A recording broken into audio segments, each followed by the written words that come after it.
back to my channel. It has been a little minute, but we are back and ready to be consistent. I am currently working on a South Africa vlog as well as a few other cool domestic places, so make sure you subscribe so you can check those out. But today, we are traveling to the beautiful country of Croatia.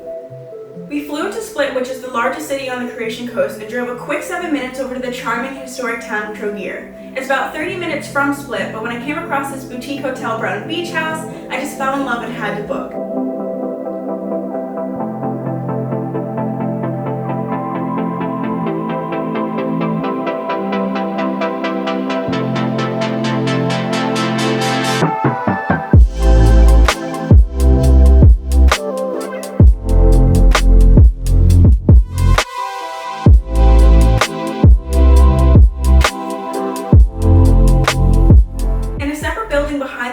Holds their boutique spa, which offers a variety of face and body treatments, as well as a sauna and jacuzzi. They also have a small gym with a bit of everything you need, and a heated indoor pool that can be used year-round, which is great if you plan to visit during the off-season in winter. Now, I don't actually recommend visiting in the winter because although the hotels are a fraction of the price, all the restaurants and shops that I visited when I went back in September were closed during the winter. So I'd recommend going in like the fall, spring, shoulder seasons, or if you are going in peak season in the summer, yes, there'll be more crowds, but at least you'll get to enjoy the warm waters and beach clubs. But let's head back. After we settled in, we headed over to Old Town Split to explore and grab a bite to eat. As you drive in, you'll see the seafront promenade facing a harbor full of yachts and tour boats.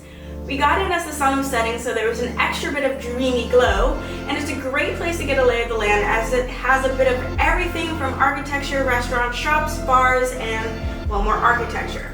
On that note, make sure to stop at the Republic Square and the Diocletian Palace, which is an ancient palace built for Roman Emperor Diocletian back in the early 4th century.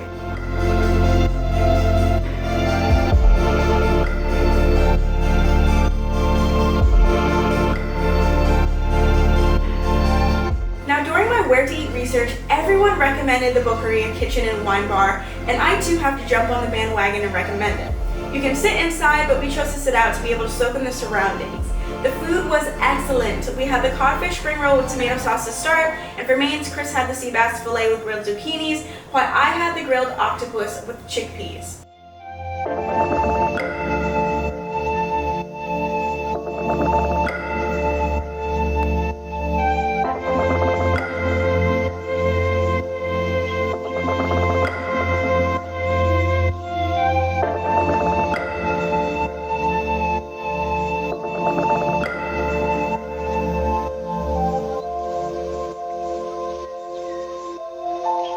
Our final stop for the night was the Daltoness, which is a little craft bar with cocktails, beer, food, and funny enough, old American hip hop was playing the whole time, but definitely recommend for a little evening drink. The next morning was my birthday, so I started the day off by surrounding myself in design, beginning with their gorgeous lounge area. Everywhere you look is so eye-catching. I absolutely loved this room.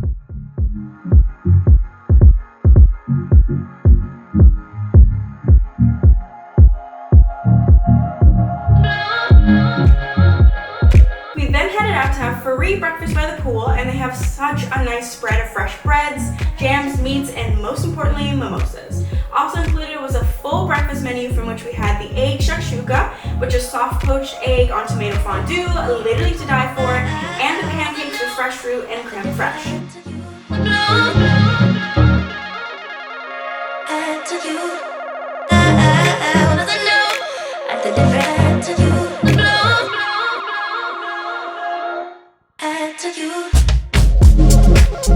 Next on my B-Day agenda was a 45-minute mini road trip to Krka National Park, home to a series of 7 beautiful waterfalls and one of the main reasons I even chose Croatia.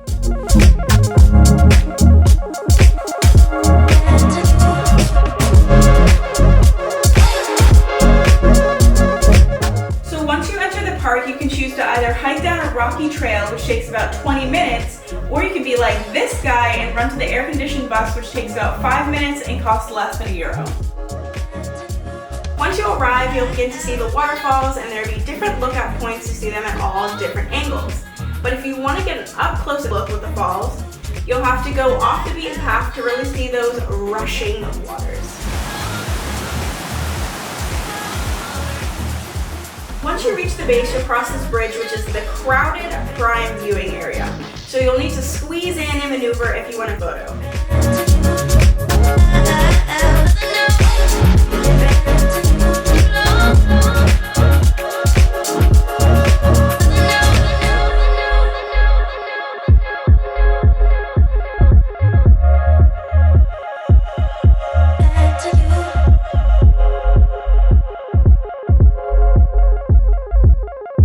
Now, one of the must-do things in Croatia is visiting the islands, and I so wanted to visit Brač and Hvar Island, but I just did not have the time. I was only there for like a few days, and you have to take like 1 to 2 hour long ferry rides just to get to them, making it a full day trip. So if you do have the time, make sure you go to the ferry port and confirm the times they depart and return, and whether you plan to go on a passenger ferry or car ferry where you can bring your own vehicle.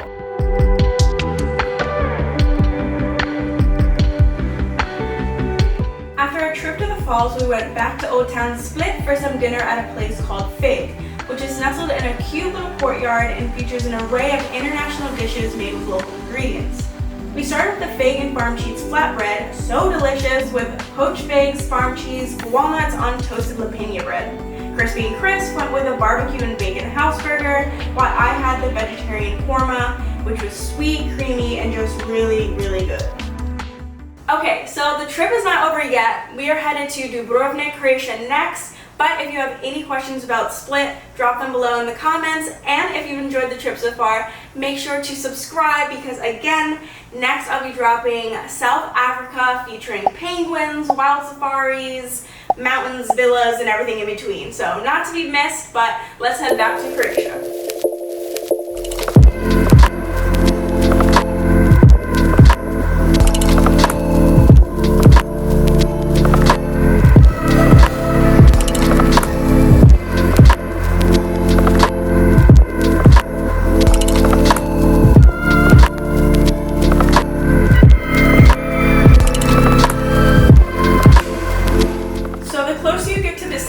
Incredible the views are. A great place to stop is right before the new Pelješac Bridge, which just opened last year as a game changer when it comes to traveling to and from Dubrovnik. Now because Bosnia shares a part of the coast, you would need to drive through Bosnian border control to enter their country and then Croatian border control to re-enter their country. So you can just imagine during peak time, this would add about an extra hour because of traffic.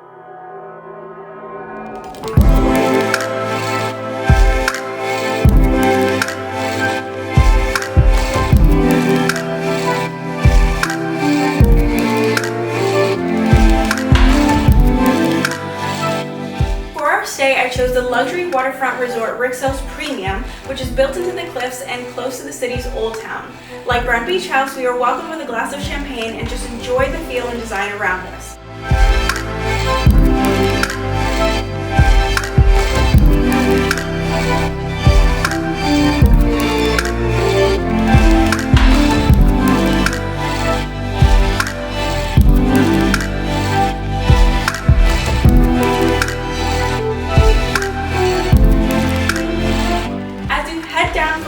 Look, you'll find a large spa with a year-round indoor pool. Outside is the seasonal outdoor pool with direct access to the sea by staircase.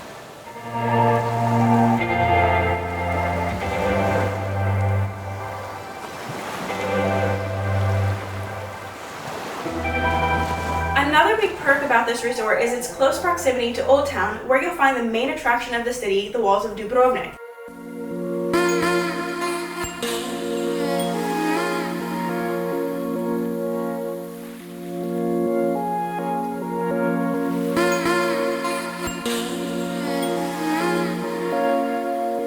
Once you arrive, you'll walk across a little bridge and into an entire hidden city within medieval walls.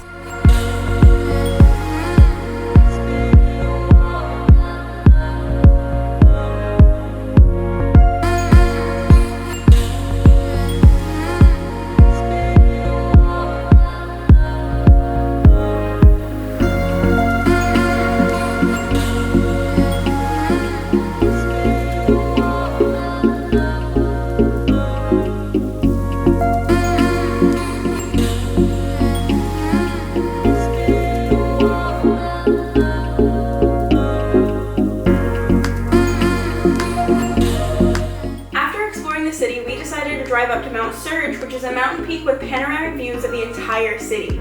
You can either ride the cable car up the mountain for a price of $28 round trip, or drive the windy road up to the top, which is still about 15 minutes from the city. It was a bit rainy when we arrived, but the views were still incredible.